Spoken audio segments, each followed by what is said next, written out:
Life stories. Imagine spending months planning the perfect wedding, only to discover that your future mother-in-law has stolen your dress and given it to your fiancé's ex. That's exactly what happened to Emma.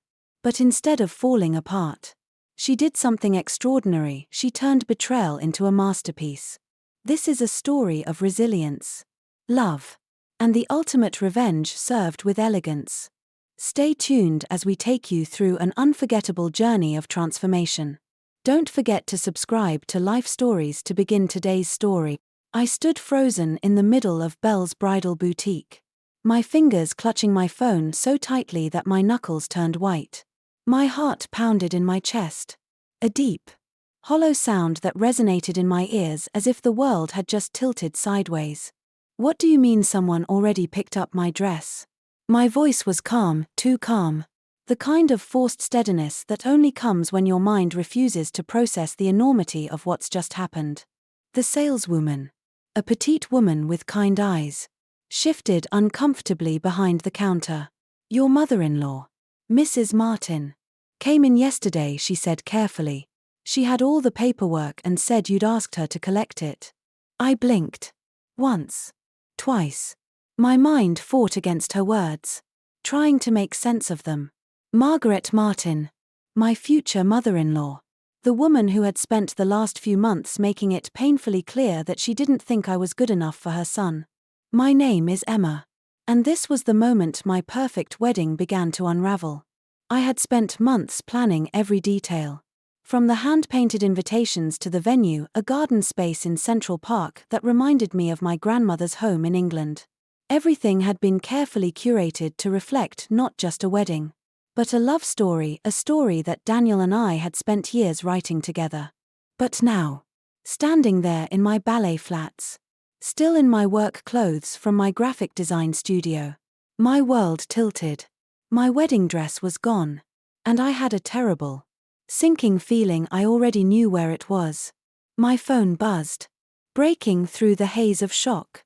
It was a text from my best friend, Jessica. "Did you see Lauren's Instagram story?" A sharp chill ran down my spine. My fingers trembled as I opened the app. And there it was, a video of Lauren, Daniel's ex-girlfriend, standing in front of a gilded mirror, twirling in my wedding dress.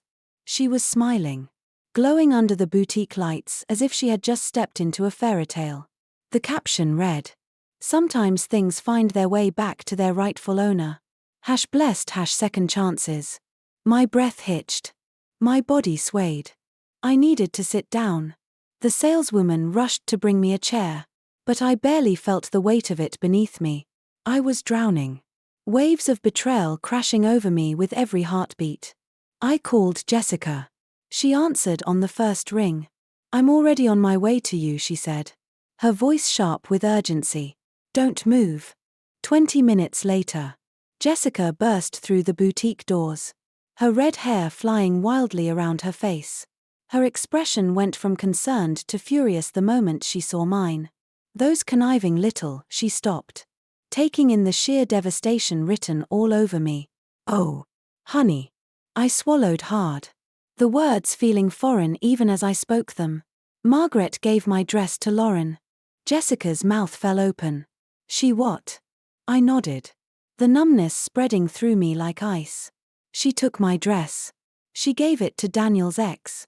And now Lauren is parading around in it like it was meant for her all along." Jessica's face flushed with anger. "Have you called Daniel?" I shook my head. "He's in surgery until 6. Daniel was a resident at Memorial Hospital, which meant long hours, unpredictable schedules, and, apparently, plenty of opportunities for his mother to interfere in our wedding plans." Jessica pulled out her phone. "We need to talk to Margaret. Now." "No." She blinked, startled. "No." I stood up, something shifting inside me. The shock was still there, the hurt still raw, but beneath it, something new was forming, a quiet, simmering determination. "No," I repeated, my voice stronger this time. "We're not going to confront anyone. Not yet."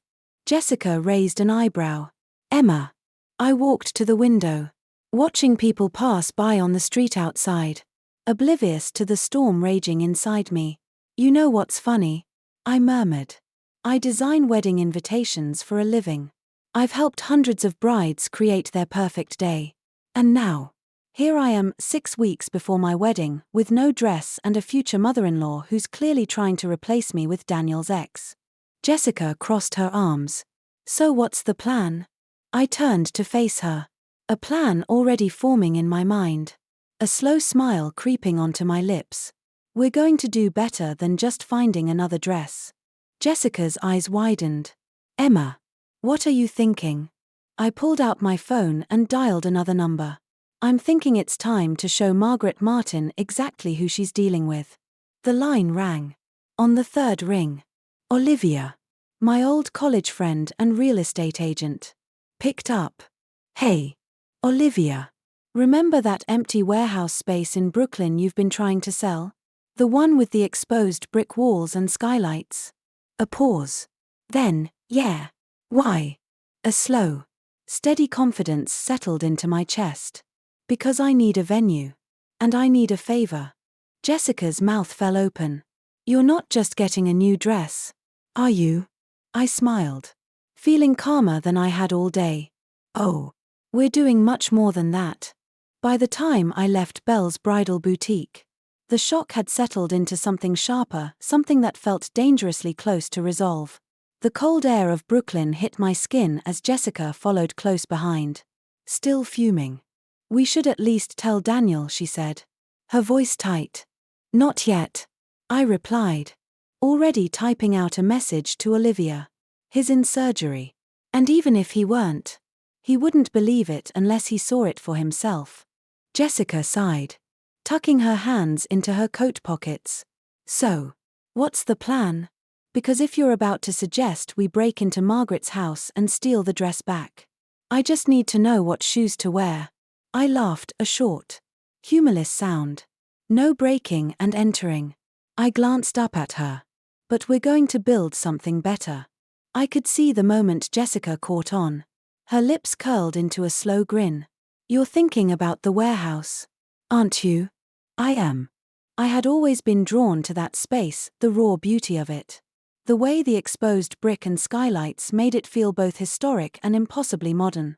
Olivia had been trying to lease it out for months. But something about it had always whispered to me. And now, standing on the sidewalk, my mind was already assembling the pieces of a vision I hadn't even known I needed. Jessica gave me a sideways glance. Emma, this isn't just about finding a new dress or a new venue, is it? No, I admitted. It's about showing Margaret that she can't break me. Jessica let out a low whistle. Damn. Remind me never to cross you. Just then, my phone rang. Olivia. You're serious? She asked as soon as I answered. Dead serious. There was a pause.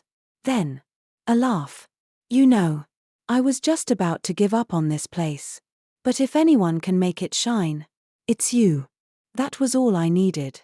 Meet me there in an hour. I'll bring the keys. I hung up and turned to Jessica. We have work to do.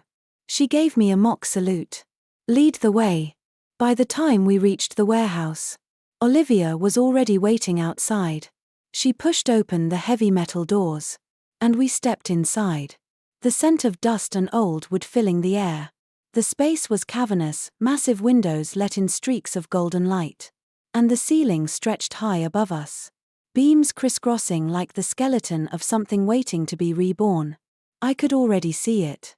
Chandeliers hanging from the rafters. Fabric draped along the brick walls. Candles flickering against polished floors. Jessica nudged me. You're picturing it, aren't you? I turned to her. My heart pounding with something I hadn't felt since I first started designing weddings. I'm not just picturing it. I whispered. I'm creating it. By the time I got home, the exhaustion should have hit me. But instead, I felt electric. My mind was alive with ideas. Every detail of my new plan taking shape faster than I could sketch it. The warehouse wasn't just a backup venue, it was a statement. A masterpiece waiting to happen. But before I could fully dive into it, there was another battle ahead. Jessica and I had barely put our bags down when my phone buzzed. Daniel. Mom wants us to have dinner at her house tomorrow night. Some kind of surprise. You up for it? I stared at the screen, my stomach twisting. Jessica read over my shoulder. Oh, this is going to be good, she muttered. I typed back quickly. Of course. Can't wait. Jessica snorted. You are diabolical. I smirked. But there was no humor in it. She thinks she's won. She has no idea what's coming. The next evening, Daniel and I pulled up to his mother's house. A pristine estate on the outskirts of Manhattan. Through the window, I could already see the dining table set with extra places. Odd. Daniel frowned. She didn't mention other guests. I forced a smile. Didn't she? We stepped inside, and Margaret greeted her son with the warmth of a woman who had spent years perfecting the art of manipulation. Darling, she cooed, kissing his cheek. I hope you don't mind, but I invited a few special guests. The dining room doors swung open, and there she was. Lauren.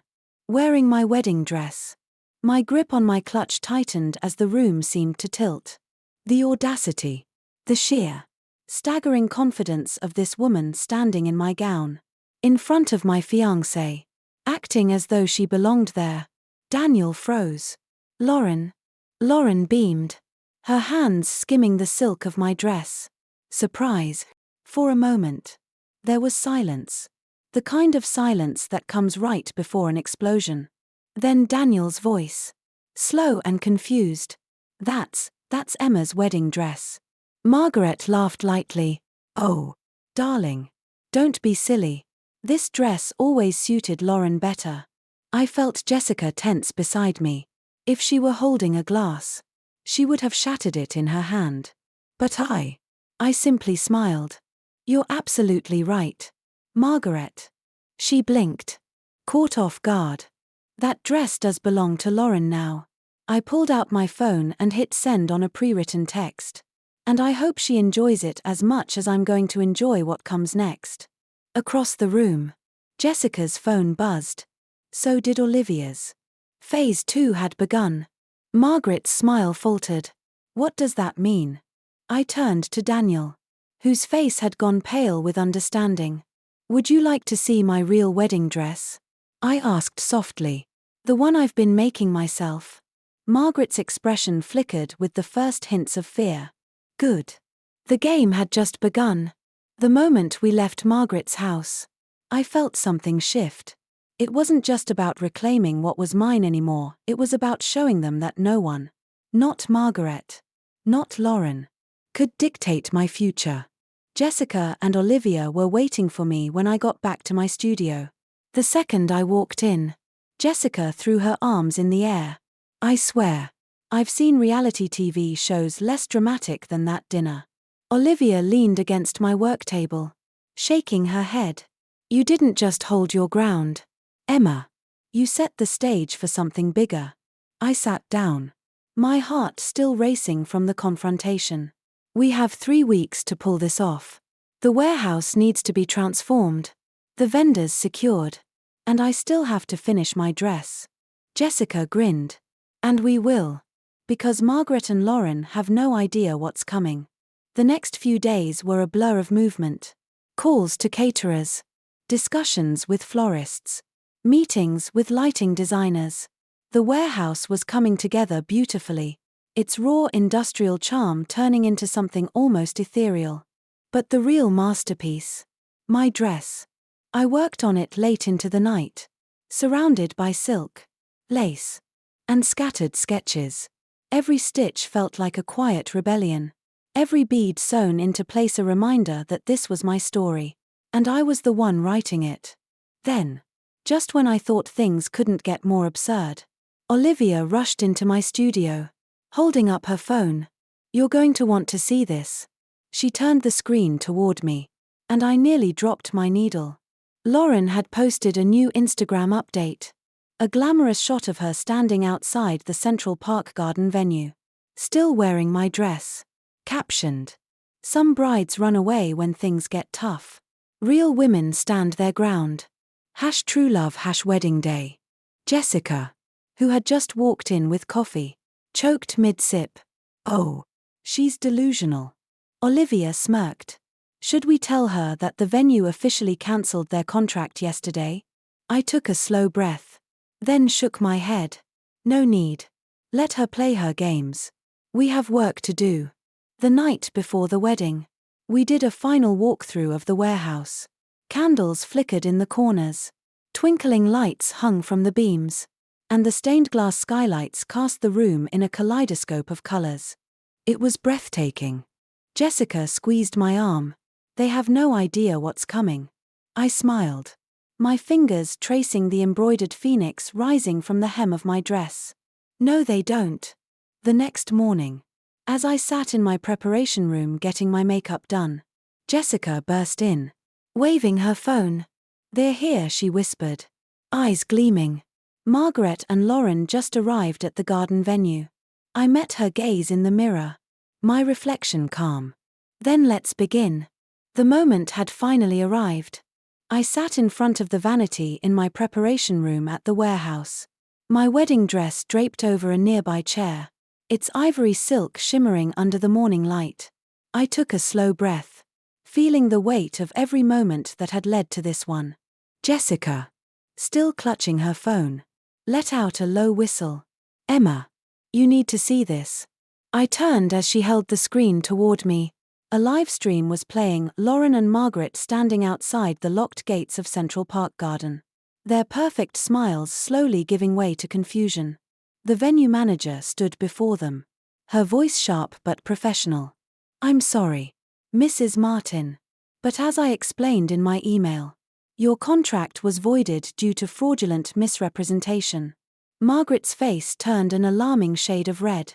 This is absurd. My son is supposed to be here any minute. The manager consulted her tablet. Actually, Dr. Martin confirmed he'll be at the Brooklyn warehouse venue. In fact, most of your guests are already there.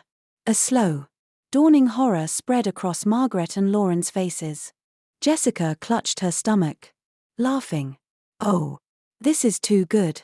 I merely smiled, turning back to my dress. We have a wedding to get to. An hour later, as the final touches were placed on my makeup, a familiar voice spoke from the doorway. Can we talk? I turned to find Daniel, still in his tuxedo, his expression unreadable. Jessica and Olivia exchanged glances before slipping out of the room, leaving us alone. Daniel stepped closer. I just came from my mother's house. He ran a hand through his hair. She still thinks the ceremony is at the garden. She had decorations set up. Even a cake. His jaw tightened. Lauren was there, wearing your dress, practicing walking down the aisle. I kept my voice steady. What did you say to them? Nothing, he admitted. I just left. He met my eyes. Emma, I need you to know something. I don't care if the ceremony is in this warehouse, or in the middle of a field, or in the parking lot of the hospital. I don't care about the dress, the flowers, or the guest list. I just want to marry you. I swallowed hard, my chest tightening with something deep and unshakable. Even if it means standing up to your mother. Especially then. For the first time in weeks, I felt my last bit of doubt melt away. Daniel pulled out his phone. You'll love this. My mom sent me a picture an hour ago. It's an old photo of me and Lauren. She captioned it. Remember how happy you were? It's not too late to fix this mistake. My stomach twisted. But Daniel just shook his head, deleting the message without hesitation. I don't see happiness, he murmured. I see a boy who was trying to be what everyone else wanted. But I know who I am now. And I know who I want. I exhaled, feeling the last traces of Margaret's power over us fade. Then let's get married. The warehouse had transformed into something out of a dream. Thousands of twinkling lights reflected off the stained glass skylights, casting soft rainbows over the space. Guests whispered in awe as they took their seats, the anticipation crackling in the air. I stood at the top of the stairs, my fingers grazing the embroidered phoenix on my gown. The dress was more than fabric, it was resilience, strength, and a reminder that beauty could rise from betrayal. As the music began, I walked down the aisle, my gaze locked on Daniel.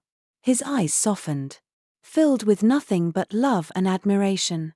When I reached him, he took my hands in his, squeezing them gently. Before the vows began, a slight commotion in the back made people turn. Margaret and Lauren had arrived, still dressed as if the garden ceremony were real, their faces frozen in disbelief. They weren't escorted out. I didn't need them to be. They stood, watching in stunned silence as Daniel and I exchanged vows, not just promises, but declarations of love built on respect, trust, and the unshakable belief that we were choosing each other, no matter what. The moment the officiant pronounced us husband and wife, Daniel leaned in and whispered, "I see my future, and I can't wait to build it with you." As we kissed, the room erupted in cheers, and I knew this wasn't just a wedding. This was proof that the best revenge isn't about fighting back. It's about building something so beautiful that no one can deny it. Sometimes, the best way to win isn't to destroy, it's to create. Thank you for watching. Don't forget to subscribe to Life Stories for more amazing videos.